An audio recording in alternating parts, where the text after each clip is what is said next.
issues with the ability to sort of chart your destiny by having land. And there was a lot of people that were landless, and I had begun working, probably worked for a few years with folks who were homeless in Atlanta, and then came to Asheville. And one day I was sitting with some folks on the street here, and all that experience is like came to me in terms of just like a lightning bolt. Right, it's the same struggle. You know, when you have not access to land and both public space and the ability to home yourself, there is the absence of power, the absence of the place to ground down. And so I really loved some of the history that you told, and these really incredible folks who've been doing this work on whose shoulders we stand. I'll add Dorothy Day to that. Some of y'all may be familiar with Dorothy Day, who was a communist and was really engaged in worker struggles, and also very engaged in sort of anti-war movement. I appreciate your work with Venezuela in that vein. Who also eventually gravitated toward the Catholic Church, of all things, to sort of put together and forged this movement, to try to live out the principles of sort of communism meeting radical Christianity, as it were, and saying, how do we really embody these things? And really created the Catholic worker movement and houses of hospitality, and certainly one of the strings that Be Loved sort of flows from in sort of our natural forms. And so one of the things I would say, you know, just from my experience, is that there's any number of statistics that we could share, but as I heard y'all talking, I kept seeing faces of folks that I have worked with and connected with and loved over, you know, a period of decades now. So I've been working on the streets of Asheville for about 18 years, and just saw actually last night the very first woman I met here in Asheville. And so she's either Mary Love or Miss Mary, depending on how you know her. And she's an elder and been on the streets probably most of her life, and has been engaged in the struggle for most of her life, and have heard awesome stories of her work, like in Austin, Texas. So she'll talk about street family, and for her, street family is all about community and all about people fighting for and with each other. And so I was just thinking about my street family here and some of the work that we've been engaged in over the years. So just recognizing that any given time in our community, about 500 to 600 people are homeless on any given night. 2,000 different people over the course of a year. And so that just shows you sort of the precarity of the housing situation here. So you can be housed up one day and homeless the next.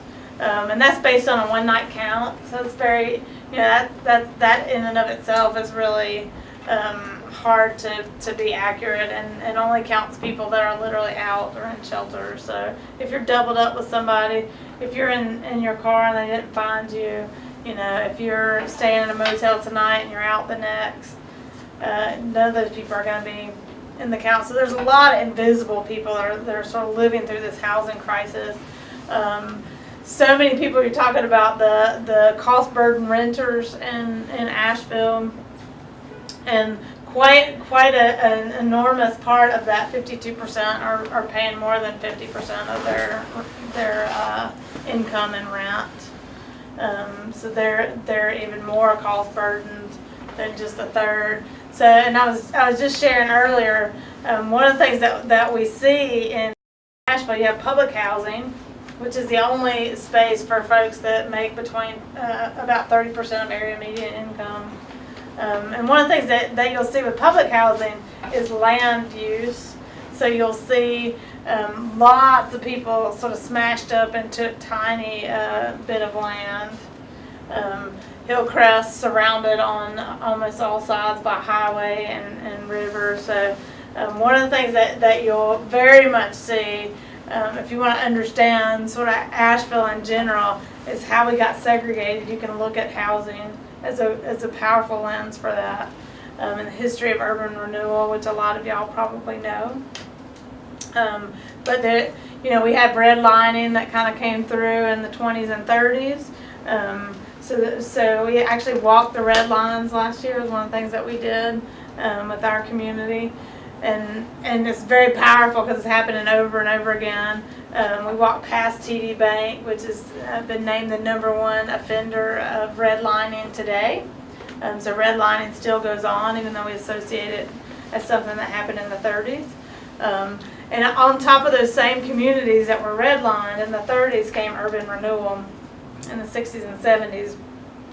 So through the power of the federal government, there was sort of a local land grab of African American owned land, and you'll still see city-owned property, the jail, the Buncombe County Planning Office, the City Planning Office sitting on African American owned land, right, to this day.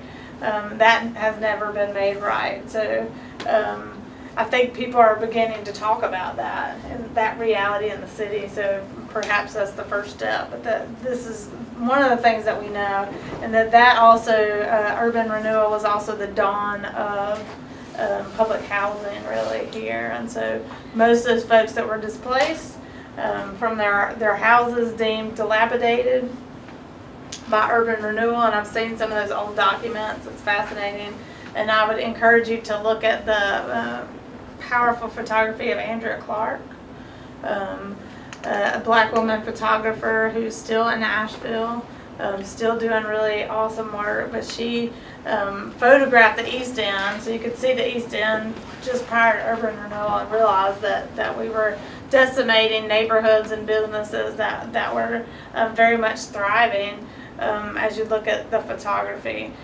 But those things were deemed by government to housing to be dilapidated, and they were torn down, and those folks were ushered into the brand new shiny public housing units that we have here. So one of the things that you may know is that we have about 12% African American population that is dropping. Might even be closer to 8% now. We'll have those numbers soon. And so one of the things that we recognize with that is then we look at public housing population, 70% African American, and that was by design. And all of those spaces then pushed sort of to the outer edges in our community. One of the things that you talk about rent strikes, there was a rent strike here, if you didn't know that, and the Hillcrest residents had a rent strike in the 60s. That was very powerful. About 34 folks were a part of the official rent strike, mobilizing about 150 residents in a lot of the meetings and things like that. Backed up by Piscaview residents. Piscaview back then was the all-white, and again, these were segregated complexes. So African American complex of Hillcrest was backed up by the white complex of Piscaview, over and against the management folks at Opportunity Corporation. And so these are things that I think we want to bring up, what I call dangerous memories. We need these really dangerous memories to inspire action today. And we're always standing on the ground of dangerous memory. So sometimes we think, oh, there's this like powerful rent strike that was happening in New York, and I always encourage people to drill down where you are too, because we're standing on some dangerous ground too, which is really powerful. And so just want to just bring those folks into the room tonight, and to also say, I think about folks on the street here, and so we often have, as Pontius says, the poor pitiful homeless. A lot of people talk about the poor pitiful homeless person. I haven't really met any of them, but I know some really powerful people that have been really activated around the housing crisis. So we have a lot of folks for various reasons. We have a woman that we know that is now in detention, taken from her children, who came here as a very young child herself, pregnant, via gang rape, multiple gang rapes is our understanding. And then coming here, fleeing with her mom, who she was living with, from domestic violence, gave birth in a domestic violence shelter, missed her court dates with immigration during that time, where notifications were going to the home where they had fled from, and was swept up in a traffic violation, and now is in detention, having been split from her family. She was the only breadwinner for her whole extended family. And so these are the kinds of things we know that women, have precarious housing, and that is compounded then with these other systems. So we could talk about housing as sanctuary, and people fighting for the right to have home as sanctuary. We can look at trans women, who face such, I can't tell you how many trans women that I've spent time with who are like, I'm being discriminated against, I'm being kicked out because my landlord, they may have come out as trans, and now their landlord doesn't want to deal with them, will call them, they will misgender them by their pronouns, not want to call them by the name that they want to go by, and putting mad pressure on them to get out. Or another trans woman I know that has needed help with rent multiple times because they struggle to keep employment that will keep them secure in terms of their housing. And we know this is how capitalism functions, right? It's to make us stress about living on such a low income that we're just sort of like hanging in, and we're not going to give up this awful job that we're in because it's the only income that we have, and we're like just duct taping it together and trying to hang on. So we know that trans women and trans women of color face that by and large over anybody else in this community. So we can tell those stories. We can also tell the stories of people fighting back. There's a lot of people that their only home is a tent, if they have that. They're really happy to have that. And what we also know is that over the years there have been sweeps of camps. In Asheville, sweeps of camps by police. Some years ago, sweeps of camps by the Department of Transportation, DOT. A lot of people camp on DOT property because it's sort of this no man's, quote unquote, no woman's land that is between highways and islands and that sort of thing that a lot of people will camp on, and DOT is particularly notorious. They just bulldozed a camp this past year where folks lost everything, family pictures that they had, medication that they were taking every day, every stitch of clothes they had. When they called about it, they were like, sorry, it's in a dumpster driving to the landfill right now. So this happens a lot. So one of the things that we did at Be Loved in response to these camping sweeps some years ago by the police was to fight back. We launched a press conference. We marched to the river to try to protect camps. We went to city council meeting. I think it's the latest I've ever been to a city council meeting. We were there past 11 o'clock. We were like just punch happy and hysterical by the end of it. But there was a woman named Hannah, a very young woman in her early 20s who had been camping and was pregnant and came in to live with us and spoke out, was one of the people that spoke out against these sweeps. We were able to get a 7-day notice to evict on public property, on city-owned property, and that was negotiated. So folks have to be presented with a notice of eviction by the police. That are given 7 days to move their camp now. So I see the face of that woman speaking out against those sweeps and seeing change being made. we know that people should have access to land because people just need to live, and that's one of the things that we've been working on with our Housing Not Handcuffs campaign, is to try to end folks getting trespass citations and arrests just for being homeless. This is practice that happens routinely here. Thousands of people. One of the things that happened, we had a 10-year plan to end homelessness that failed. 200 of these plans across the country failed. And our plan was built on the fact that jail and ER is much more expensive than housing somebody. And so, but during, what we discovered when we pulled public data was during that whole 10 years of that plan that was built on that fact, people were continued to be arrested or cited and put through the court system for being homeless for trespass. About 70% of people in the year that we looked at, which was 2017, about 70% of people that received trespass citations in the city of Asheville used either our day shelter or one of the shelters as their address. And so that's sort of how we looked at, we say possible homeless people, because we use addresses and looked at arrests and citation records. And so one of the things that we've been really pushing is for us to look at a different way of dealing with that, because often people are arrested or cited for trespass. They go into court, it gets dropped. If they are cited, if they fail to appear, if they forget to go to court, there's a bench warrant for their arrest. They're arrested, they go through the jail system and are held there until that process happens, simply for laying down in the wrong place, literally. So we've been fighting that fight. We've had folks that have built hotels here while they were homeless, have built the jail, the new jail, when it was being built, for building that while homeless. So we've seen that go on. I can think of some women who stood with us as we marched from the Chamber of Commerce and the board to the new Hyatt Hotel when it opened.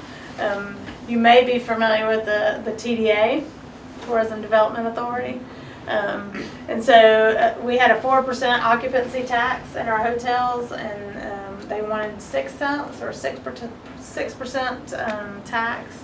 And so our city and county delegation got together and said, we will support the 6 cents tax if you'll give us a penny for housing.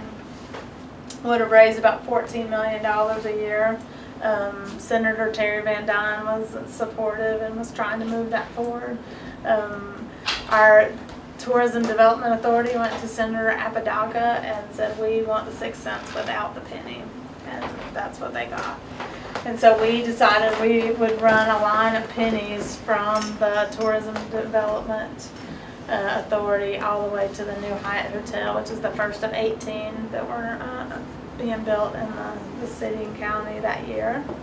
And so that's what we did. We ran a line of about 10,000 pennies. So I see lots of women who were on the streets at that time. Trans women holding up, will you give a penny for housing signs, and us going all the way to the door. Getting stopped by the clerk, the desk clerk, I'll never forget, came out in his suit. And we were putting pennies, some of y'all know Claire Hanrahan, so it was me and Claire, we were putting pennies down, and he put his hand in front of the line of pennies and said, not one more. And we said, well, what if we put one more? We just jumped over his hand and we kept going, right? What if we put one more? He was getting very, very agitated, and we were trying, and meanwhile a supervisor came out and said, that place over there is for those people. I'm pointing to the Salvation Army. And then he said, why don't you take that change and buy them hamburgers? And we said, you know what, we want houses, not hamburgers. And so we kept going to the door, went all the way to the door. And the last penny, another manager came out, and I said, can you give this to your boss? Some of y'all may know that the owners of the Hyatt hotel chain are number 8 on the Forbes 500 list. Donald Trump is number 6. We said, will you just give this to your boss and have them contact the tourism board, because we want a penny of the occupancy tax for housing. this is all we're asking, just for one penny. Can you deliver that message? Because these pennies represent people who lay their bodies out on the streets of Asheville every night. And of course they were very perturbed, and we left because we'd gotten to the door, and the police of course were called and met us at the chamber, greeted us fondly, as y'all can imagine. But it was really interesting for me to see that clerk, who I realized probably was making minimum wage or not too much above that, telling me, right, not one more penny. You know, and I was thinking, you know, how often we choose the wrong side, right? Which is something that y'all are fighting that good fight to help people realize that often we choose the side of capitalism over against our own selves, over against people that are really not very different from us.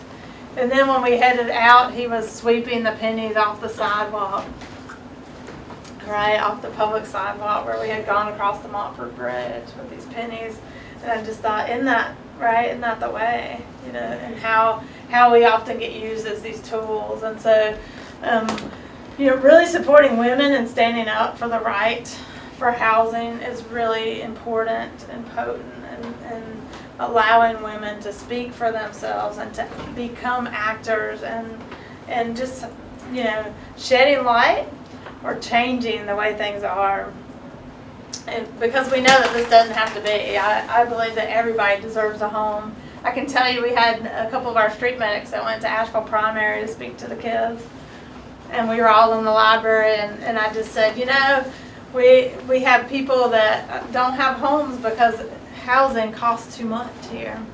And this little kid raised her hand, and I said, yeah, what do you want to say? And she said, houses should be free. Oh, yeah. And I said, you got it, exactly, right? It's not rocket science. Houses should be free. This little girl had it. So on the International Day of Women, I'll just say houses should be free. And I think there's a way to do it. So some of y'all know we're working on building housing right now. We're really working at trying to figure out this puzzle, right? And Asheville's a really interesting puzzle. We have less housing stock than anybody. So this, you know, we've quoted this same quote about, right, that we have all these vacant houses for every homeless person in America. We also know, by the way, that and this was before the new $8 billion cost for the wall, but back when the wall was going to be $2 billion, is the original price tag quoted a few years ago by our president. One of the things that we did, one of the first things that was sort of on the chopping block was the HUD budget, the Housing and Urban Development budget. And so we went out and slept out in front of the federal building and did like a 24-hour vigil, and we were going live on Facebook, right, every hour with folks on the streets just telling their stories and asking people to call Congress. But one of the things that we realized, one of the statistics that we had found, was that for the $2 billion price tag for the cost of the border wall, the southern border wall between the United States and Mexico, you could house every homeless person in America. So people need to just know that, this crockery around building walls instead of building homes, because that's the choices that we're making right now. We could welcome everybody and give homes throughout, right, and be in such better shape. And so we just want to make sure that people are connecting the dots when we do this analysis. One of the things that we see in Asheville, did you know Asheville came in 2017 as the second Airbnb city in North Carolina? We made $20 million off of hosting Airbnb. So that's, we've turned our whole neighborhoods into hotels. So talk about housing shortage. So we have all these short-term rentals, replacing all the long-term rentals. We also have this explosion of, development that's happening in our community. And so instead of being able to figure out this housing puzzle, right, we are using our resources to really turn our city into one big hotel. And so more and more people are getting pushed out that way. And so, I was registering my kids for school today, and I was talking to the woman, and first of all, I had to have an ID to enroll, so I was like, well, I have to have an ID to enroll my kids, and what do you do when people don't have ID? And we were talking about all that, and really sort of challenging that space. But she was also, I was saying, do you have folks from the county that want to register in the city? And she was like, yeah, there's a lot of people that want to come into city schools. And she was talking about, there's a lot of African American people that are now, have been gentrified out to the county, but they want their kids to go to school in the city because it's safer, because they're not as much in the minority as they are in the county. So these are just like, there's so many layers to this, and how it infects our community when we don't look at housing as a right. We can see spikes of domestic violence where people are going to stay in those situations. I call them economic relationships. We see them on the street, and we see them with folks in housing as well, where you're staying in a violent relationship for protection, or because you don't have the economic means to make it on your own to get out of that situation. And we can go back to what Courtney was saying about that women make less on the dollar than men. So single mothers, are really struggling to survive here. African American women, I read recently, most African American women in Asheville make on average about $10,000 a year. So you got this situation where you have very scant resources and an ever increasing housing market. You may want to take a guess as to what a two-bedroom, the average two-bedroom here. $800. $1,200. $891. You were like almost right on the money. $713 for an average one-bedroom, fair market value. Then you do the math. I often say I was a religion major. I don't do math, but math is really potent and powerful when you're looking at this stuff, right? So if you take, if you're a full-time minimum wage worker, good luck finding that. We know all sorts of reasons why folks don't want to give you 40 hours. But if you took just that cost, $725, 40 hours, 52 weeks a year, about $15,080 a year. And then you look at $713 for a one bedroom, no way. Like you are really, if you can keep that roof over your head, you're doing good. That is going to be really hard to do. So we're really looking at trying to solve part of the housing puzzle with our tiny home village. So we've been really studying this gap that I was talking about. So there's a real gap in our community for housing. After public housing, you really don't jump to the next level until you get to what sort of Habitat for Humanity and Mountain Housing is doing. They're doing sort of workforce housing development. There's not a lot of options if you're really making 30% area median income. So if you're a full-time minimum wage worker, like you don't qualify for a Habitat house because they're working at this level. And so we're trying to really fill that gap. What does that look like? And also just recognizing, a lot of the affordable housing in our community is really being built at 80% area median income. So we're saying, how do you build deeply affordable housing? How do you make those numbers work? And how do you create equity? How people create equity? Because for the most part, we're housing people into poverty like forever, right? And so we know that is really essential for women, particularly to be able to build equity. Because they're making less money, there's less wealth there. We can talk about that with the African American community, and less ability over hundreds of years to build wealth. And so, how do we begin to build equity? We could talk about our Latinx community in terms of you can be trying to begin having possessions like a home or a vehicle and have that all taken away overnight, literally, and it's just gone. You won't have any ability to get it back. So we have lots of people in our community that are really in precarious position, and the question is, how do we activate ourselves to change that? So we can go, we can go through a political process, and we can speak out and speak truth to power, and we do that. We can get creative with creative direct actions that reveal what's going on in the powers. And we can look at how do we build alternatives. So we're trying to do all those things because we feel like all those things are really powerful and important in concert, right? They work together. And so I just, again, want to lift up the women that I've known that are living through the housing crisis that I see every day, who are continuing to hold their heads up high and challenge the system, and the little women that say housing should be free. And so never give up on that. You know, FDR, I don't know if y'all know, FDR had an economic Bill of Rights. Some of y'all may know about that. And in FDR's Bill of Rights, housing was a constitutional right. So it's not outside the realm of possibility of us saying, right, that there are certain things that need to come out of the profit-making market. While we smash capitalism, can we all at least agree that food and clothes and shelter, these basic things that we all need to survive, should not be in the profit-making system? And until we agree to that, we're going to find ourselves in these housing crises over and over and over again. Because somebody's winning in that equation, and it ain't us. But we need to figure out, how do we win in this equation? And that we win when we begin to develop our own housing, I think. When we begin to say, we're not going to be a party to this market, but we're going to begin to say, how do we come together in different ways to create our own sort of communal alternatives. And so we're just sort of experimenting with that. We'd love for y'all to come along the journey.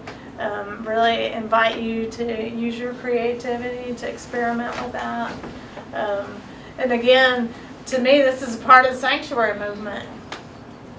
You know, home is sanctuary, and how do we create home? And you know, it's one of the things that we've been studying as we look at, you know, how do we challenge ICE?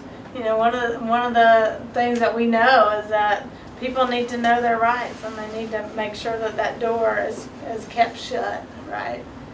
So the ability to have a door is really important to your ability to have sanctuary and our ability to have security with each other.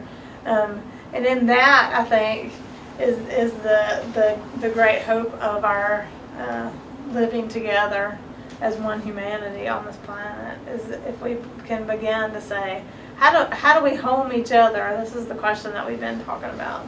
How do we create home for each other? How do we create home that is deeply affordable, is community oriented, is sustainable, and produces equity? So that's sort of the puzzle that we're working with. And we do that particularly in honor of all the women who have been homemakers for all of time. And so I'm really thankful for y'all to spend some time with me tonight. And thanks for letting me share this with you.